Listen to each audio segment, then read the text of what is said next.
Well, good afternoon. Welcome to Abruzzo, Italy. My name's Steve, and I'd like to welcome you to our YouTube channel called Brambletye. Lynn's working behind the camera. Hello there everybody, and a Happy New Year to you all. And hopefully we'll see her in front of the camera sometime. Looks like Button is also trying to work the back of the camera at the same time. Our dog is attacking me at this present time. Okay. However, go for it, Steve. Anyway, the set of programs that we're going to be making are about basically the renovation behind us. It's an old, typical Abruzzo farmhouse. We've got some interesting outbuildings. We've got an olive grove which we currently produce our own olive oil from, and the house is located just at the top of Rapino, which is a village in Abruzzo. Behind us we have the Majella National Park, and in front of us we have the Adriatic Sea. Firstly, what I'd like to do is to start showing you inside the house. So if you come this way, we'll take the camera inside the house, if you don't mind, Lynn. This is going to be a living area for us. More than likely a kitchen at one end and some living space at the other. We're putting in a couple of double doors, which is our next job. So if you want to tune in to see how that goes, it's happening right behind our producer, Lynn. Camera person. Imagine in the olden days, Baron of Rapino sitting upstairs thinking, just go and get a nice glass of wine, which has been storing for many years, comes down and there's lots of barrels all in a line here, walks in, turns the tap, fills his glass, walks out. There you go, lovely. In fact, none of that is true. No Baron. I thought there was a Baron. No. Farmhouse, more like it. No, it's chickens and donkeys down here, and that's all that was here, and they lived in this ceiling, and they're fantastic ceilings when they're refinished.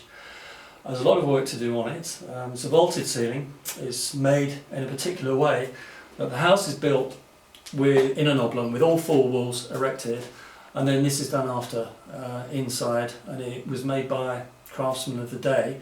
They don't really exist anymore. It's quite difficult to find anybody that does craftsmanship like this.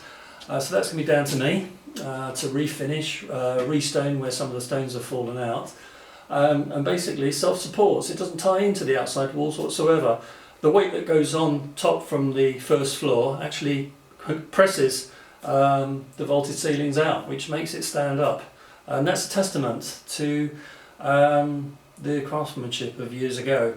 And obviously the seismic office in Chieti, the people that deal with the earthquake planning and approvals, they'll let us keep this, obviously, but they won't let us use it as a supporting floor for upstairs. We have actually got to put a floating floor in, which will be completely independent of the vaulted ceilings.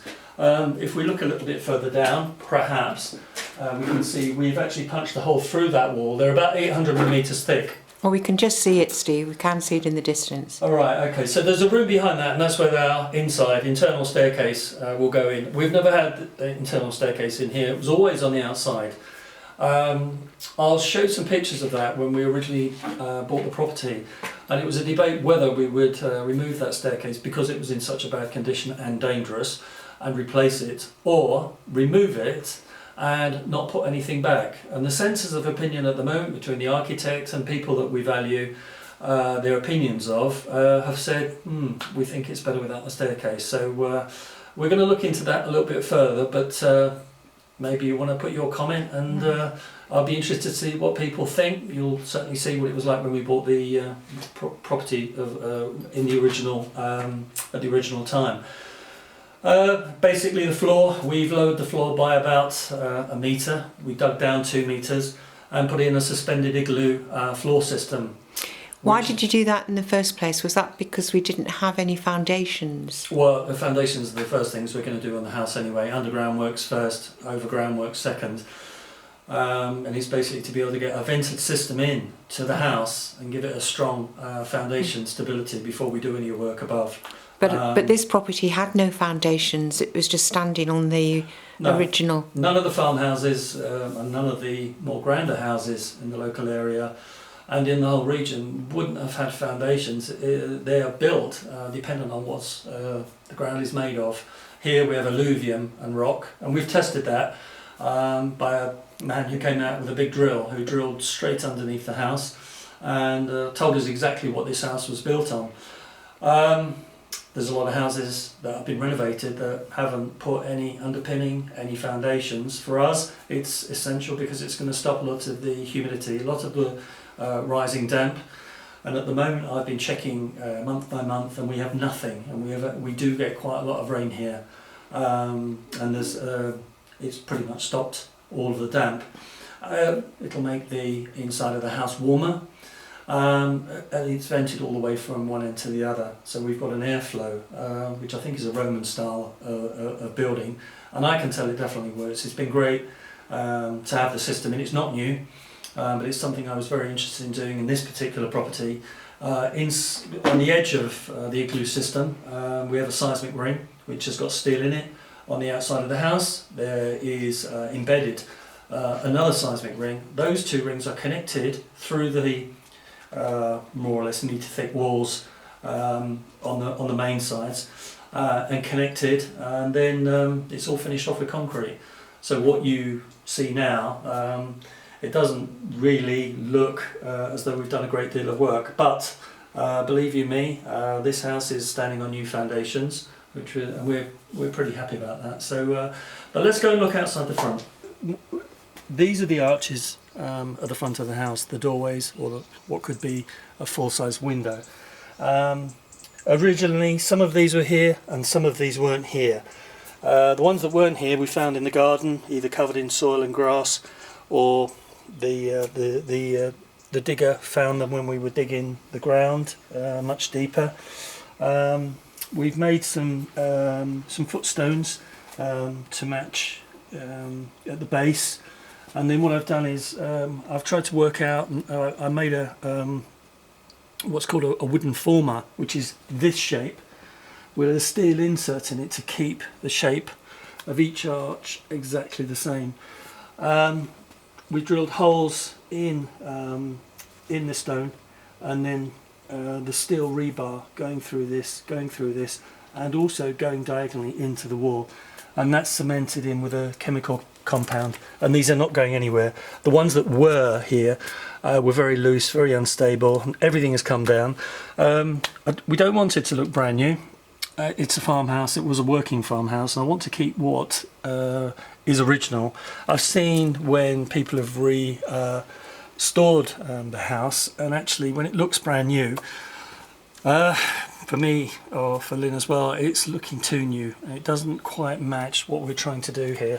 For example, if we can just pan up slightly here to show what's left in the stone.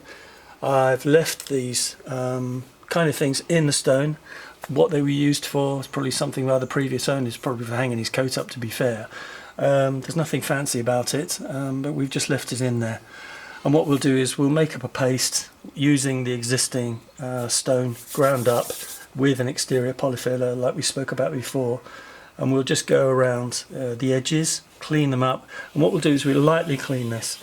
That might be an acid etch or it might be a slight sandblast, but this is what we want to see, all this difference. These are all marks that have carried this stone through the years, and for us that's what's important. The arches above were a little bit more difficult. They're quite delicate and took quite a long time to actually get in, and that was the reason for the wooden profile. It meant that you could work easily, winch each stone up, get it exactly right in perspective of the building. They're not exactly straight, they never will be.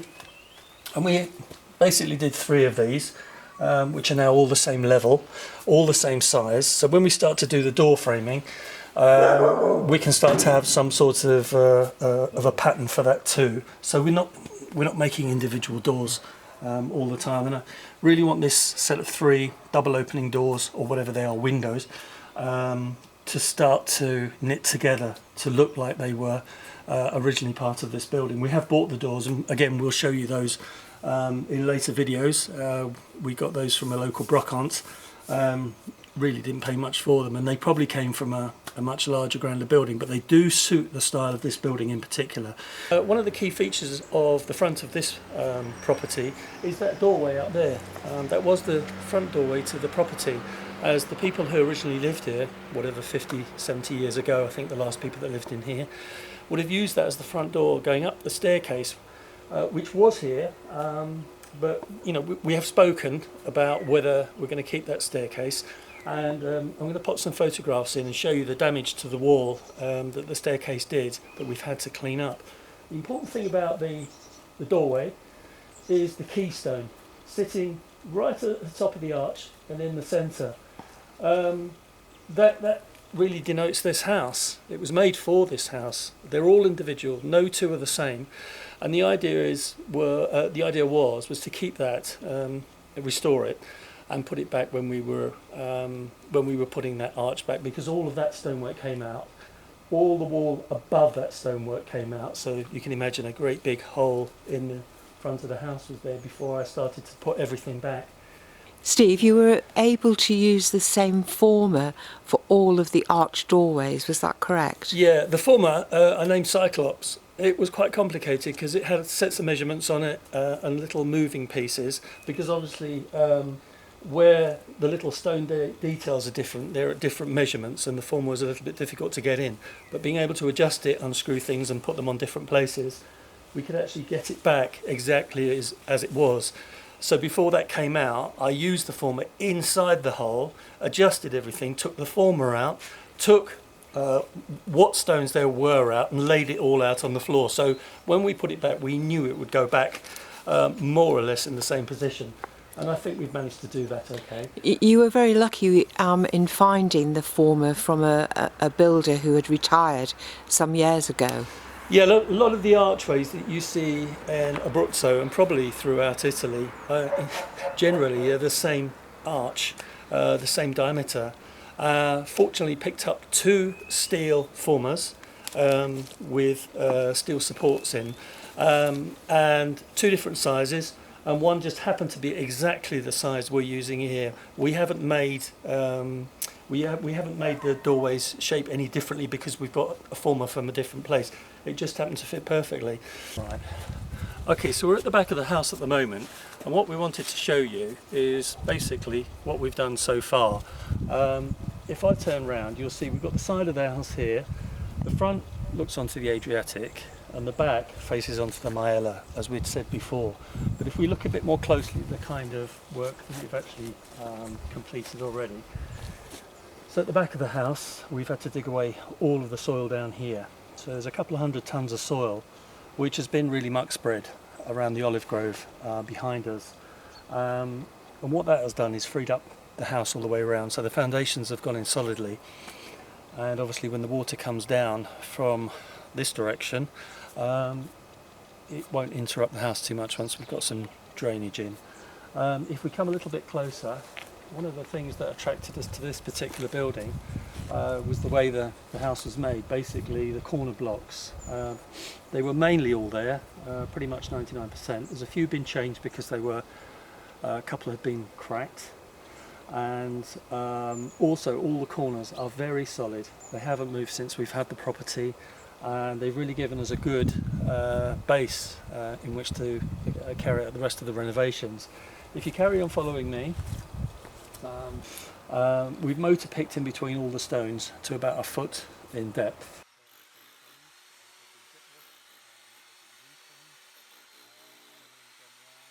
After we've cleaned the stones and it's all prepared ready for the new lime mortar, we inject the lime mortar in, let that set within half an hour to an hour, and we can smooth things out slightly, which is more or less the finished process that you can really see here.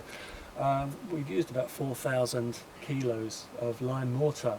Steve, will you be showing photographs of that at a later date? Yeah, we've got some videos and photographs, and we've actually got some nice ones. The photographs around the front, where it clearly shows the depth to which we go with the actual motor picker. And to say it's a long process is an understatement.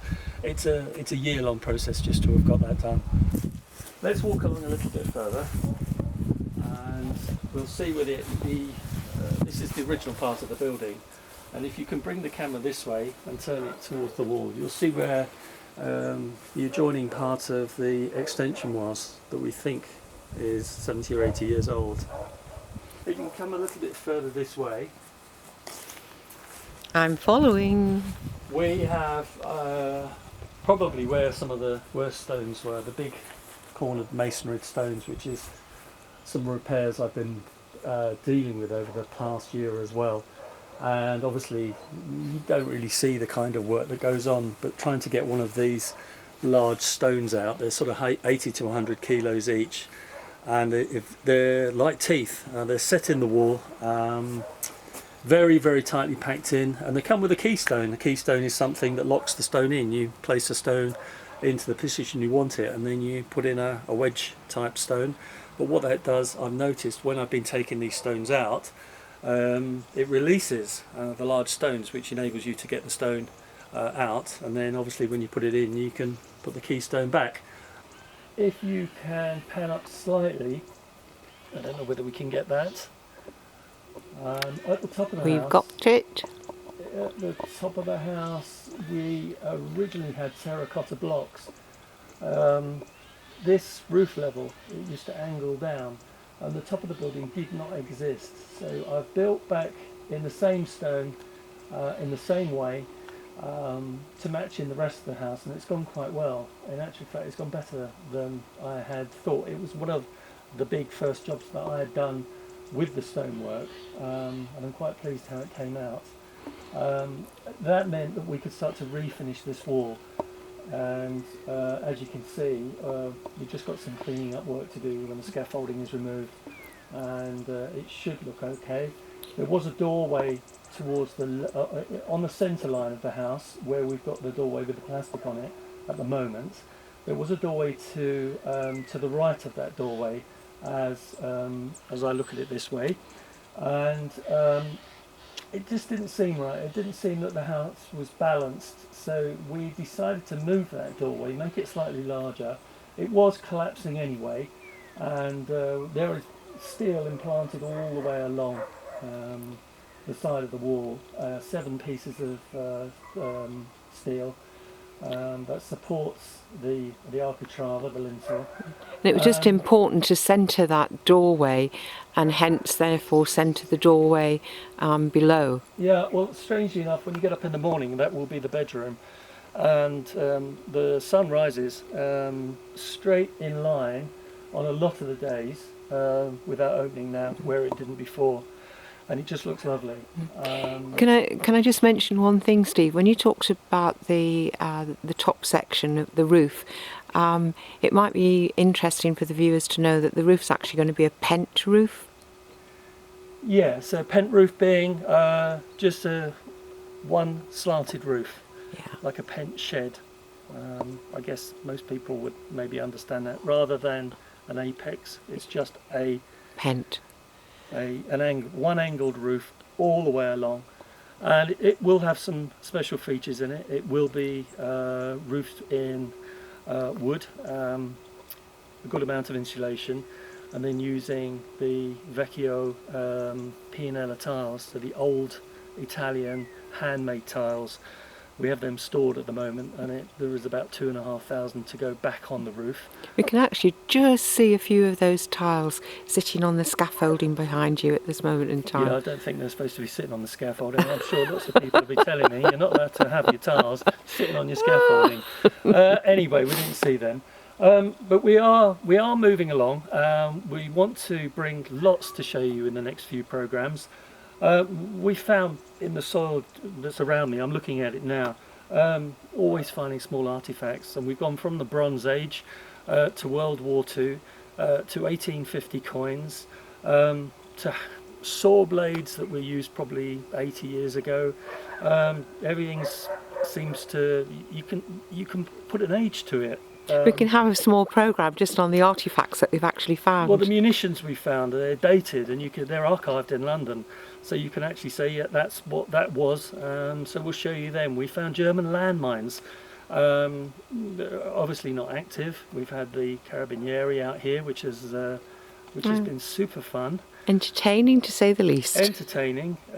What's that programme that's on Italian television with the detective? Montalbano comes to mind when they turned up, because really had no idea what to do. And they phoned a friend. So they phoned a friend. But, it was hilarious. It was probably ended with a glass of Prosecco, I would imagine. I think that's definitely a story to be told with a glass of Prosecco.